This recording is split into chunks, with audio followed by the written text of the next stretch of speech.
Millions of Americans are just now realizing their brand new cars are watching their every move, and the reason will make your skin crawl. Eye tracking cameras above your steering wheel. GPS coordinates sent to manufacturers at all times. Ford patenting technology to read your lips and report speeders directly to police. And by 2027, federal law requires all of it in every new car sold in America. Like the video, subscribe, let's get into it. Many new cars have this feature that I'm going to call the Eye of Sauron. This is a driver monitor system that watches your eyes to see what you're looking at if you're paying attention, all of that. To make things even worse, you can't truly fully disable this. You can disable some of the warnings, but it'll always be watching you. You pair that with the fact that the automakers also have your GPS coordinates at all times. And now you can see why I call this the Eye of Sauron. They're always watching. And finally, this version is very easy to see, but automakers are looking to maybe put some driver monitors up in this area, hide it in the dash, maybe somewhere in the steering wheel. In the future, you won't be able to tell that your car has it, so maybe it's time to buy an old car. Big reason why people will not buy a new car now is this. They don't want to be watched when they're inside their vehicle. I mean, come on now. Cameras inside. It's for your safety, they say. For one, I don't want to be driving and have my vehicle be spying on me and listening to me. If I wanted to be watched while I was driving, I'd turn my FaceTime video on and send it to all my contacts. Oh, you must have something to hide. Yes, it's called privacy, right? As spitting bars and selling cars says, fight it out in the comments below. And please, for more content like this, follow Rev's Rides. Thanks. Does your car have a camera on top of the steering column? Now, a lot of these new cars will have it. This is a 2026 Ford Explorer. And, you know, this camera is detecting my head position and my eye position, making sure I'm paying attention to the road, which sounds like a great idea. And sounds like it would reduce accidents. However, the concern isn't the camera itself. It's more about where is this all leading to, right? So, are we going to get to a point where the technology becomes so invasive, so controlling, that it's going to be hard for us to function? You know, there's all this talk about a social credit score. What if you hop in this car and the camera that's looking back at you reads your biometrics on your face with a facial scan and determines that your social credit score is too low for you to drive today? You know, because that seems to be where we're headed. You know, not to mention we might not even have steering wheels on our cars in the future. The cars might drive itself. I know Ford has Blue Cruise, which is essentially a dumbed down version of autonomous vehicle on the interstate.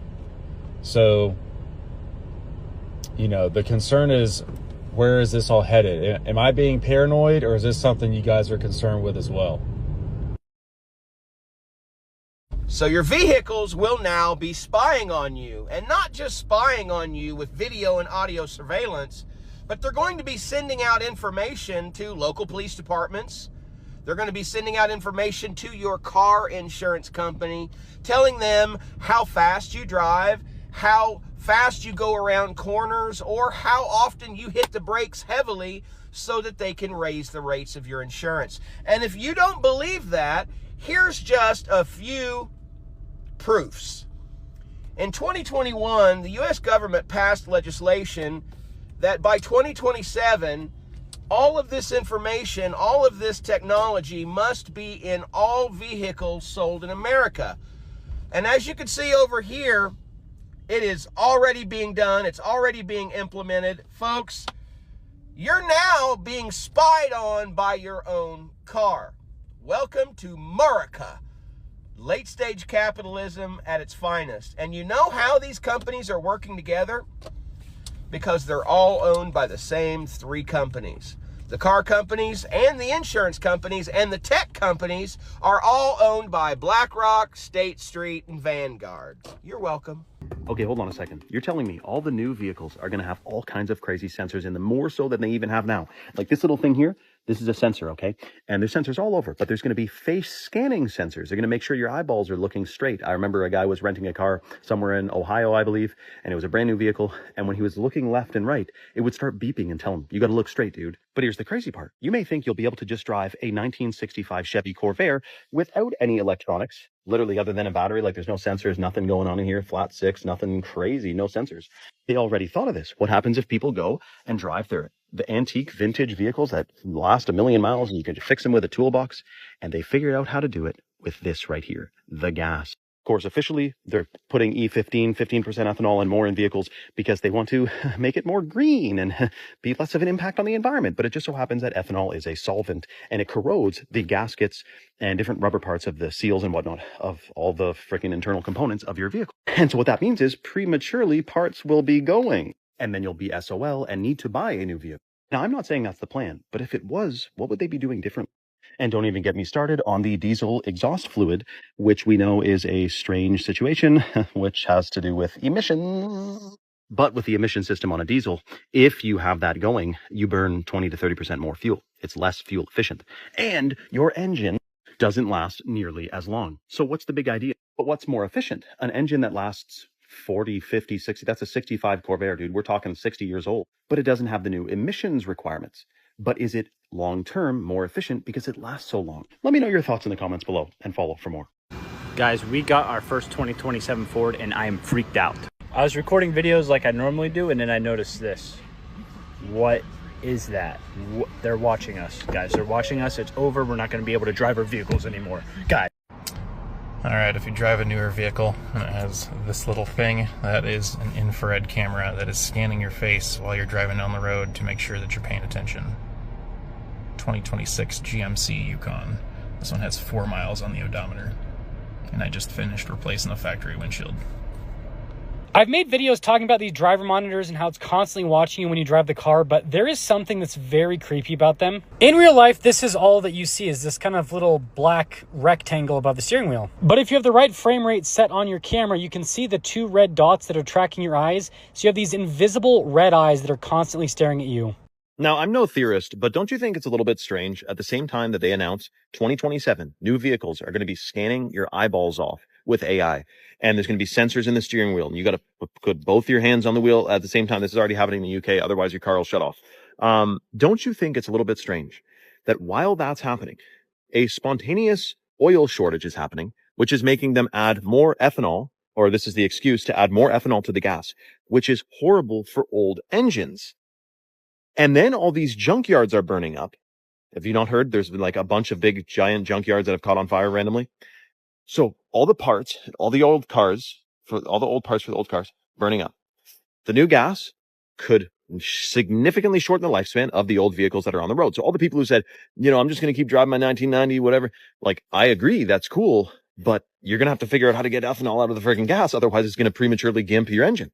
Furthermore, at the same time that all that is happening, people think you're going to be able to just like jailbreak your car and turn off all that AI crap, not knowing a lot has changed in the last few years for the automotive industry. If you alter something in your computer system of these new vehicles, it immediately sends a tampering notice to like the cloud of the manufacturer of your vehicle and can either stop your insurance or disable the car if you've affected it in a certain type of way. Look it up, dude. They've passed all these laws. So the walls are closing in on, I guess, controlling our modes of transport. Eventually, I think they all want us in a smart bus anyway, hooked up to the AI railroad. I mean, really, this is what's coming around the corner. So why aren't I scared? Because that's a bit of a scary thought, right? Being ruled by AI, all the old cars are gone. We're in universal basic income. It's a total shitstorm. Because I have true, full, unwavering faith that in the end, the good guys win. I do think it's going to get weirder between now and then. 100%. That's not a, but something strange is seriously kicking off, man. Keep your head on a swivel. Do not be deceived. Use your discernment. Let me know your thoughts in the comments below and follow for more. Ford has patented technology that could use cameras and machine learning to read lips, scan irises, track facial expressions, and monitor heart rates. Coincidentally, that's all information that could be extremely useful to insurance companies and absolutely screw over drivers. And yes, I said that your car could read lips. This is coming from the same automaker that patented technology to snitch on speeders directly to police. Oh, and this all comes at a time when a number of automakers have already been getting in trouble for how much they seem to overshare your data. So why does Ford say that it patented this technology? Apparently, it fits into the whole checking if the driver is alert and fit to drive narrative that we've all been hearing a lot about lately, but they say it could also improve voice commands. Right. And look, at the end of the day, this is a patent that hasn't quite been implemented yet, and nothing about the technology is automatically evil. The problem is that it leaves the door wide open for profit-motivated bad actors to do bad things. Do we keep buying new vehicles fitted with this sort of technology, or are we going to see a real movement where old cars start to become new again? Whomever it was that decided to put the auto start-stop feature on all newer vehicles, you know, the thing that shuts off your engine at a brief stop, like at a red light, you need to be deported from this planet because obviously you hate everybody. If new cars don't scare you, well, let me show you something. This is the screen on the front of the car. It goes all the way across the dashboard, and it has like 3 different little screens in it. You get a tablet to control your climate control. And when I tell people I don't want screens in cars, this is what I mean. This is OD. This is like way too much screen. This thing opens itself. Look at this. Oh, yeah, there you go. Look at that. It opens the door. And actually, you shut it like the same way. If you just go like that, it shuts itself, and it has a soft close. How is that not going to break in the future? That's crazy. This thing, too, there's no start button on this car. There's no way to start this car. You actually just hop in, pull on this, the gear lever, and it just starts driving. There's no on or off button. That's absolutely wild. Oh, yeah, you can actually hit this.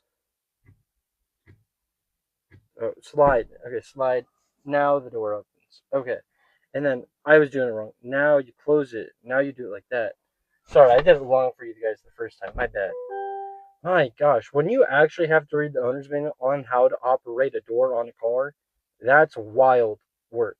Your new car is watching you. Not might be. Is camera above the steering column tracking your eye. Infrared sensors scanning your face. GPS coordinates sent to the manufacturer at all time. And by 2027, federal law requires all of this in every new vehicle sold in America. That's not a conspiracy. That's legislation passed in 2021. Ford has already patented technology to read your lips, scan your irises, track your facial expressions, and monitor your heart rate from behind the wheel. The same Ford also patented a system to report speeders directly to police. And all of that data, your biometrics, your driving habits, how hard you brake, how fast you take corners, is exactly what insurance companies need to raise your rates without ever having to ask you a single question. You didn't sign up for this. You just bought a truck. And here's what makes it worse. You can't turn it off. You can disable some of the warning, but the camera never stops watching. The GPS never goes dark. And if you try to jailbreak the system or alter the software, the car sends a tampering notice directly to the manufacturer's cloud, which can flag your insurance or disable the vehicle entirely. You own the payment. They own the data. And now think about what they're building toward. Ford's Blue Cruise is already a limited autonomous system on highway. The UK already requires both hands on the wheel at all times or the car shuts off. There are patents filed for systems that scan your face and decide, based on your biometrics, whether you're emotionally fit to drive today. If the system says no, the truck won't shift out of park. A camera decides if you're allowed to drive the vehicle you're making payments on. And while all of this is being built into new cars, the old ones are being quietly phased out from the other direction. E15 ethanol being pushed into the fuel supply corrodes gaskets and rubber seals in older engines. Diesel emission systems make engines burn 20 to 30% more fuel and die faster. And if you haven't noticed, junkyards have been catching fire. The parts for the old cars that can't be tracked are disappearing along with them. They're not banning old cars directly. They're banning the fuel that runs them, burning the parts that fix them, and making the new ones impossible to own without being watched. A 1965 Corvette has no sensors, no cameras, no cloud connection, and it's still on the road 60 years later. A 2026 GMC Yukon with 4 miles on the odometer already has invisible infrared eyes tracking your face every time you drive. One of these vehicles belongs to you. The other one belongs to the manufacturer, the insurance company, and whoever they decide to share the data with. The door that opens itself, the car that starts without a button, the screen that runs across the entire dashboard, it's not innovation. It's dependency dressed up as convenient. And when you have to read the owner's manual just to learn how to operate the door, that's the moment you realize this thing was never really built for you. Subscribe if you want to keep watching, and tell me in the comment, would you rather drive a 30-year-old truck with no sensors or a brand new one that watches everything you do?